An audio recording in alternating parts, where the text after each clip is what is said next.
Hello, my dear friends. Welcome to my channel Kick Study. Today we are going to start the unit 7th of class 12th chemistry, the P block elements. So let's get started. In class 11th, you have learned that the P block elements are placed in group 13 to 18th of the periodic table.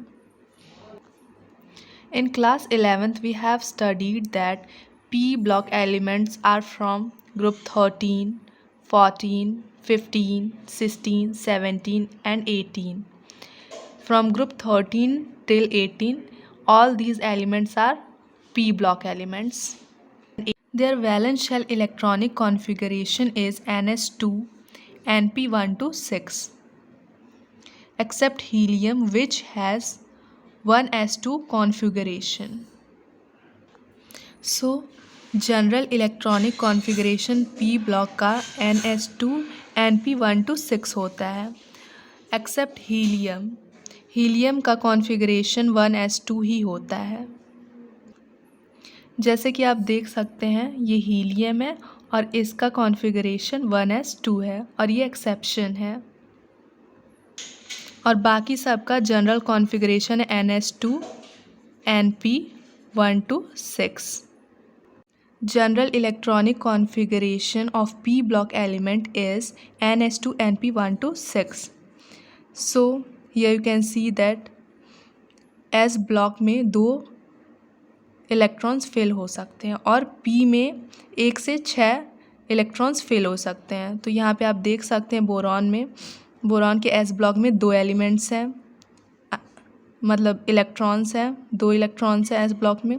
यहाँ पे भी आप देख सकते हैं 2 electron है। Here also 2 electrons are present.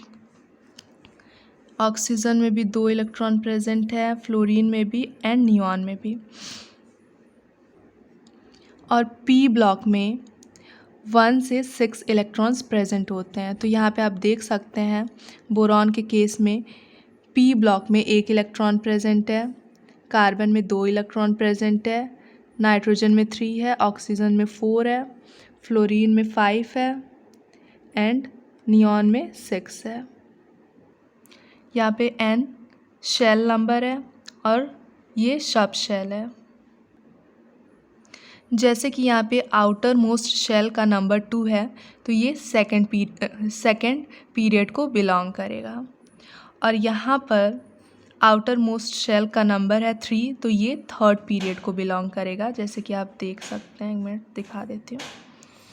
So here you can see that it belongs to the third period. वैसे ही gallium का आउटर मोस्ट शेल नंबर 4 है, तो ये फोर्थ पीरियड को बिलोंग करेगा। इंडियम 5th को बिलोंग करेगा क्योंकि outer most shell number 5th है। और थैलियम वैसे ही 6th ग्रुप को बिलोंग करेगा, 6 पीरियड को बिलोंग करेगा थैलियम। और ये अनअनट्रियम 7th पीरियड को बिलोंग करेगा क्योंकि इसका आउटर मोस्ट शेल नंबर 7 है। सो अब आपको इस जनरल इलेक्ट्रॉनिक कॉन्फ़िगरेशन से आपको ये भी पता चल गया कि हम ग्रुप नंबर या फिर पीरियड नंबर कैसे निकाल सकते हैं। Properties of p block elements like that of others are greatly influenced by atomic size, ionization enthalpy, electron gain enthalpy and electronegativity. So properties of p block elements influence होता है atomic size से, ionization enthalpy से, electron gain enthalpy से and electronegativity से। The absence of d orbitals in second period and presence of d and or f orbitals in heavier elements starting from third period onwards have significant effect on the properties of elements. So absence of d orbital or presence of d and f orbital also have significant effect on the properties of elements. So D block के ना होने से और D और F block के होने से भी इफ़ेक्ट पड़ता है पी ब्लॉक एलिमेंट्स पर। In addition, the presence of all the three types of elements, metals, metalloids and non-metals, bring diversification in chemistry of these elements. P block elements में metals, metalloids and non-metals all are present और ये diversification show करते हैं। और class 11th में हमने 13th और 14th groups को पढ़ लिया है already. P block elements diversification show करता है क्योंकि इसमें ये मेटल्स हैं, ये येलो वाले नॉन मेटल्स हैं, ये हैलोजेंस हैं, ये इनर्ट गैसेस हैं। सो यहाँ पे डाइवर्सिफिकेशन का मतलब है कि वैरायटी ऑफ एलिमेंट्स प्रेजेंट हैं पी ब्लॉक में। सो ग्रुप 15 एलिमेंट्स से स्टार्ट करते हैं। ग्रुप 15 में है nitrogen, phosphorus, arsenic, antimony and bismuth. As we go down the group, there is a shift from non-metallic to metallic through metalloidic character. Nitrogen and phosphorus are non-metals, arsenic, antimony, metalloids and bismuth is a typical metal. So, group 15 में हैं elements nitrogen, phosphorus, arsenic, antimony and bismuth. Nitrogen और phosphorus non metal है, arsenic antimony metalloid है and bismuth metal है। और हमारा down the group metallic character increase कर रहा है, जैसे कि आप यहाँ पे देख रहे हैं। पहले तो नॉन मेटल है, फिर मेटलॉइड है, फिर जाके मेटल है, तो down the group metallic character increase कर रहा है। और इस ग्रुप को याद करने का ये तरीका आप अपना सकते हैं, जैसे एन से नेहा हो गया, पी से पांडे हो गया, ए एस से आज से हो गया, एस बी से सब हो गया, बी आई से भिखारी हो गया। सो नेहा पांडे आज से सब भिखारी, मैं अंबानी बनूंगा। तो इसका मतलब मान लो कोई गर्लफ्रेंड है किसी की नेहा पांडे, तो उसका बॉयफ्रेंड उसे बोल सकता है कि नेहा पांडे उसका पूरा नाम है, नेहा पांडे आज से सब भिखारी, मैं अब अंबानी बन के दिखाऊंगा, मतलब मैं सबसे अमीर बन के दिखाऊंगा। तो मे बी वो लड़की पट जाए उनसे। सो एक दूसरा भी ट्रिक है,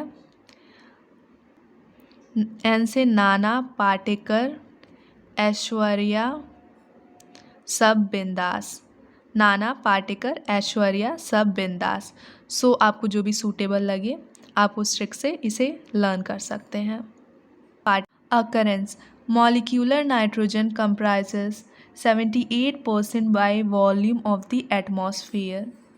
So हमें पता है ऑलरेडी 78% बाय वॉल्यूम प्रेजेंट है एटमॉस्फेयर में नाइट्रोजन का। In earth crust it occur as sodium nitrate NaNO3 called Chile saltpetre and potassium nitrate Indian saltpetre.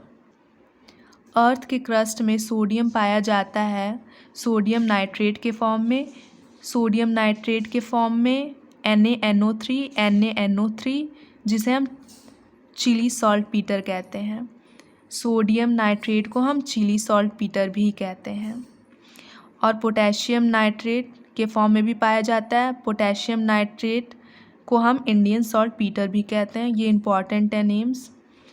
Sodium nitrate को हम चिली सॉल्टपीटर भी कहते हैं और पोटेशियम नाइट्रेट को हम इंडियन सॉल्टपीटर भी कहते हैं। It is found in the form of protein in plants and animals. Phosphorus occur in minerals. So ये प्रोटीन के फॉर्म में भी पाए जाते हैं प्लांट्स और एनिमल्स में। Phosphorus occur in minerals of apatite family. ये कंपाउंड है fluoroapatite which are the main component of phosphate rock, और ये मेन कंपोनेंट होता है फॉस्फेट रॉक का। Phosphorus is an essential constituent of animal and plant matter. Phosphorus बहुत ज़्यादा essential constituent होता है प्लांट और एनिमल के लिए। और फॉस्फोरस प्रेजेंट होता है बोन में और लिविंग सेल्स में भी। फॉस्फोप्रोटीन प्रेजेंट होता है मिल्क और एग में भी। सो फॉस्फोरस के बारे में भी पूछा जा सकता है आपसे। Arsenic, antimony and bismuth are found mainly as sulphide minerals. So arsenic, antimony, bismuth sulphide minerals के फॉर्म में पाई जाती है मेनली। तो यहाँ पर टेबल दिया हुआ है atomic and physical properties of group 15 elements. Nitrogen, phosphorus, arsenic, antimony and bismuth. Nitrogen का एटॉमिक नंबर है 7, फॉस्फोरस का 15, आर्सेनिक का 33, एंटीमनी का 51, बिस्मथ का 83। एटॉमिक मास भी दिया हुआ है सबका। ये इलेक्ट्रॉनिक कॉन्फ़िगरेशन है और ये आयनाइजेशन एंथैल्पी है। आयनाइजेशन एंथैल्पी 1 होगा, ये 2 होगा, ये और ये। आयनाइजेशन एंथैल्पी इंक्रीज़ कर रही है, जैसे कि आप सब में देख सकते हैं। पहली आयनाइजेशन एंथैल्पी फॉस्फोरस में ये है, उसके बाद ये है और उसके बाद ये है, तो ये इंक्रीज़ कर रहा है। सेम आर्सेनिक में भी इंक्रीज़ कर रहा है, इसमें भी इंक्रीज़ कर रहा है और बिस्मथ में भी इंक्रीज़ कर रहा है। Let's know what is ionization enthalpy. Amount of energy required to remove the valence shell electron of an isolated neutral gaseous atom to infinity. इसका मतलब ये है कितनी अमाउंट ऑफ एनर्जी हमें चाहिए आउटर मोस्ट शेल से इलेक्ट्रॉन रिमूव करने के लिए, और वो एटम होना चाहिए आइसोलेटेड, न्यूट्रल और गैशियस एटम होना चाहिए। सो अब देखते हैं, जैसे कि ये m कोई एलिमेंट है, इसमें से हमने एक इलेक्ट्रॉन निकाल लिया तो ये हो जाएगा m+, और इसमें हमें आयनाइजेशन एनर्जी 1 लगेगी, क्योंकि फर्स्ट टाइम रिमूव कर रहे हैं तो आयनाइजेशन एंथैल्पी पहली हुई। अब इस m+ में से एक इलेक्ट्रॉन और निकालेंगे तो ये m2+ हो जाएगा और इसकी आयनाइजेशन एनर्जी 2 हो जाएगी। यहाँ पे 2 इसलिए हो जाएगा, आयनाइजेशन एंथैल्पी 2 इसलिए हो जाएगा क्योंकि हम सेकेंड टाइम एनर्जी प्रोवाइड करके इलेक्ट्रॉन्स को रिमूव कर रहे हैं। वैसे ही m2+ से हम एक इलेक्ट्रॉन और निकालेंगे तो ये हो जाएगा m3+। इसका मतलब हमने 3 इलेक्ट्रॉन्स रिमूव कर लिए, तो ये हो जाएगी IE3। सो आयनाइजेशन एंथैल्पी फर्स्ट वाली सबसे कम होगी, सेकंड वाली उससे ज़्यादा होगी, थर्ड वाली सबसे ज़्यादा होगी। इसका मतलब आयनाइजेशन एनर्जी या आयनाइजेशन एंथैल्पी थर्ड की ज़्यादा होगी, उसके बाद सेकंड की, उसके बाद फर्स्ट की। जैसे कि हम यहाँ पे देख सकते हैं, ये जो एटम है इसके पास अगर बहुत सारे इलेक्ट्रॉन्स हैं तो ये एक इलेक्ट्रॉन ईजिली लूज़ कर देगा, कहेगा चलो कोई बात नहीं, it's okay to give 1 electron. अगर इसके पास इलेक्ट्रॉन्स रिड्यूस हो गए तो ये ईजिली क्यों अपना गिव अप करेगा इलेक्ट्रॉन को। सो हमें यहाँ पर ज़्यादा एनर्जी प्रोवाइड करनी पड़ेगी इस इलेक्ट्रॉन्स को रिमूव करने के लिए।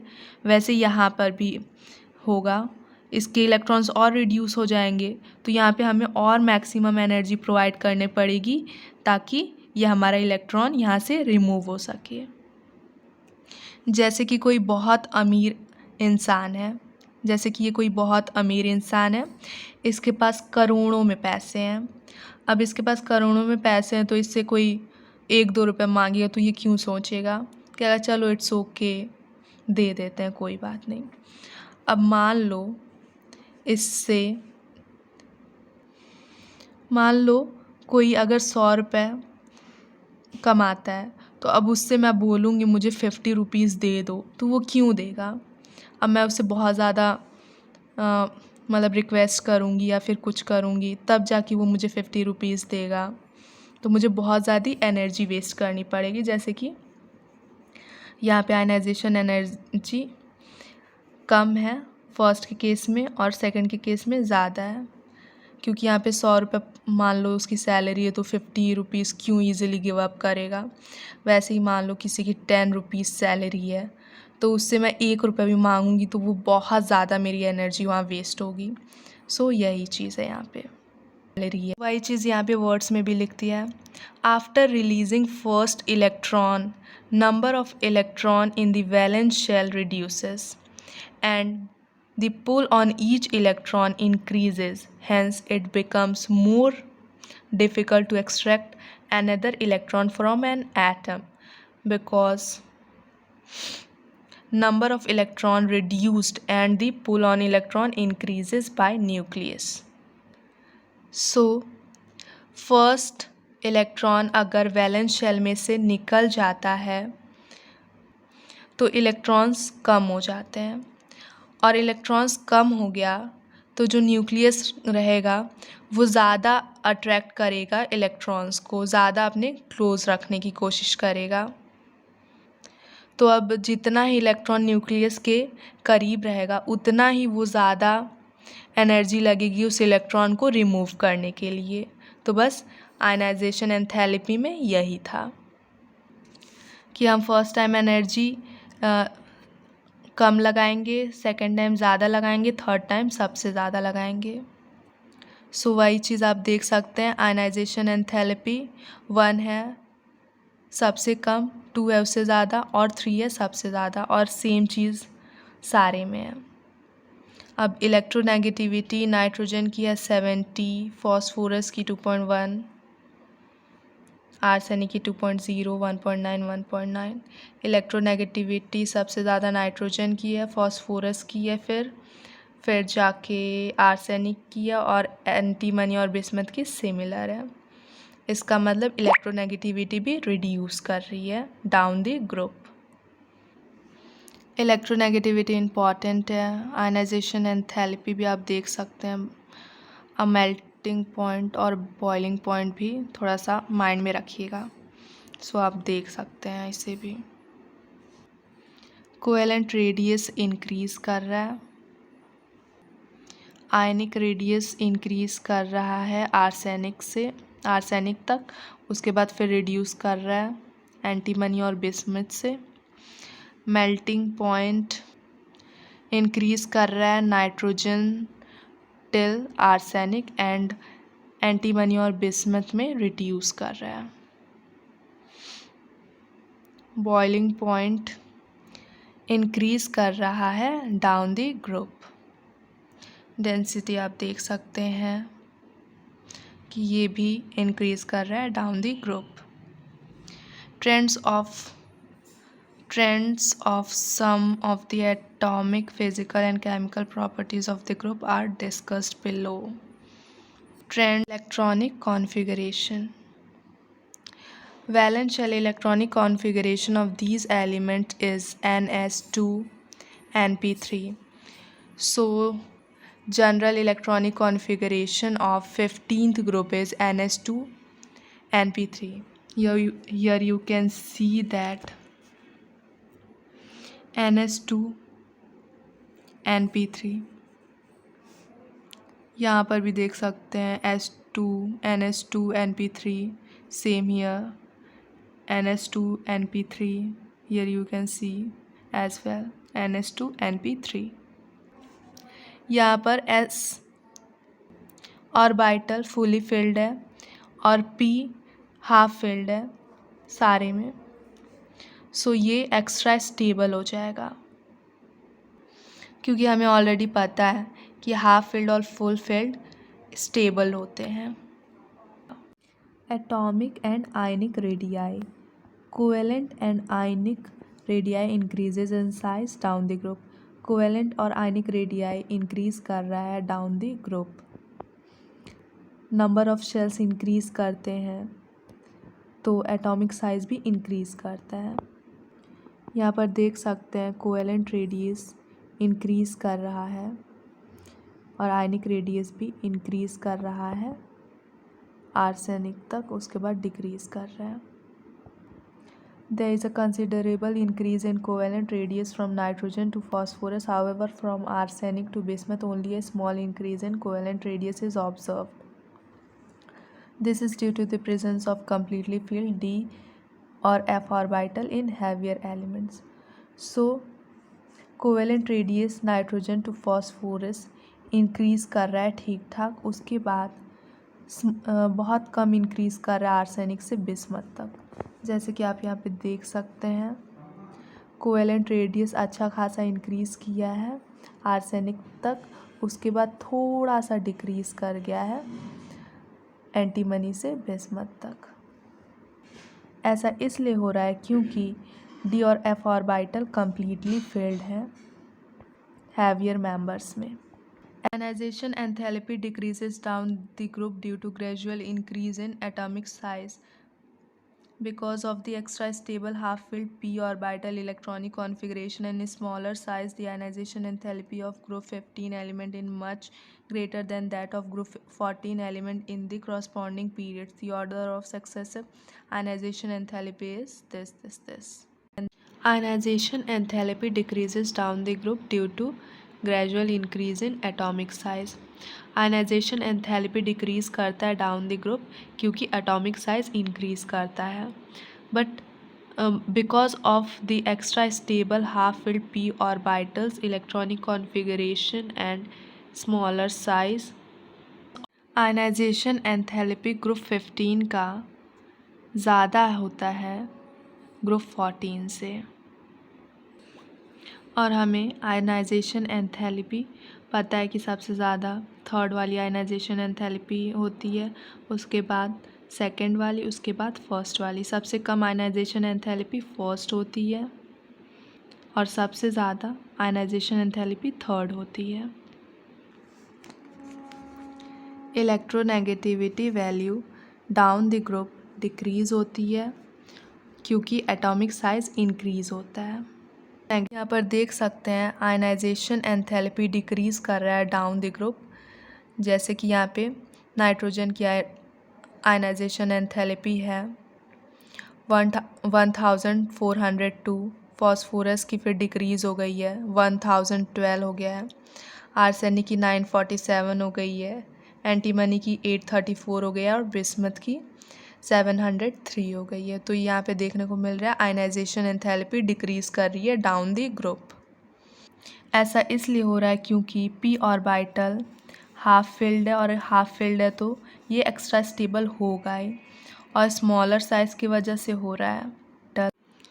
Physical properties, all the elements of this group are polyatomic. Polyatomic means many atoms. So इस ग्रुप के सारे एलिमेंट्स पॉलीएटॉमिक होंगे, मतलब एक से ज़्यादा एटम्स प्रेजेंट होंगे, जैसे कि N2। Dinitrogen is a diatomic gas while other are solid. Dinitrogen एक डायएटॉमिक गैस है, बाकी सारे सॉलिड्स होंगे। Metallic character increases down the group. Nitrogen phosphorus non metals होते हैं, आर्सेनिक एंटीमनी मेटलॉइड्स हैं, बिस्मथ मेटल है। और metallic character down the group इसलिए इंक्रीज़ कर रहा है क्योंकि आयनाइजेशन एंथैल्पी में डिक्रीज़ हो रहा है और इंक्रीज़ हो रहा है एटॉमिक साइज़ में।